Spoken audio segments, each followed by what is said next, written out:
দাদা দাদা একটা গল্প কন্ত, মেলা দিন থেকে তোমার গল্প শুনবে চাই। দাদু ভাই তোমরা গল্প শুনবা? হ্যাঁ দাদু, আমরা গল্প শুনবো। দাদু ভাই তোমরা কিসের গল্প শুনবা? দাদু ভাই একটা ভূতের গল্প কন। দাদু ভাই তাহলে তোমরা মন দিয়ে শোনো। আচ্ছা দাদু ভাই ঠিক আছে, তোমরা কন।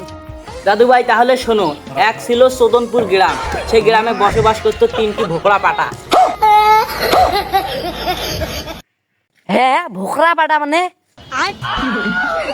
এ মানে আমি ওটা বলতে চাইনি, ওই গ্রামে তিনটি লোক বসবাস করতো। ও দাদু ঠিক আছে তাহলে কন।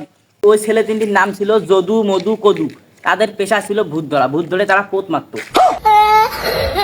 তাদের সাহস দেখে গ্রামের পুরো মানুষ অবাক হয়ে যেত। তারা তিনজন গেল একদিন ভূত ধরতে, কিন্তু একটু ভূতের আবহাওয়া পেয়ে তারা লঙ্গি গুটিয়ে কে কোথায় দৌড় মারলো জানি না।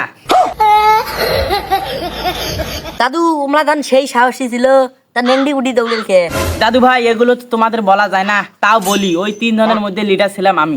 ওখানে শিখ নেকে দাঁত নেকে পড়েছিলাম, ওরা দুইজন লঙ্গি গুটিয়ে পালিয়েছিল। দাদু তোমরা এত সাহসী ছিলেন, লাস্টে ঠিক নাকি পড়ি থাকেন। এই তোমার বালাই গল্প না শুনিয়ে সময়টা লস করলো।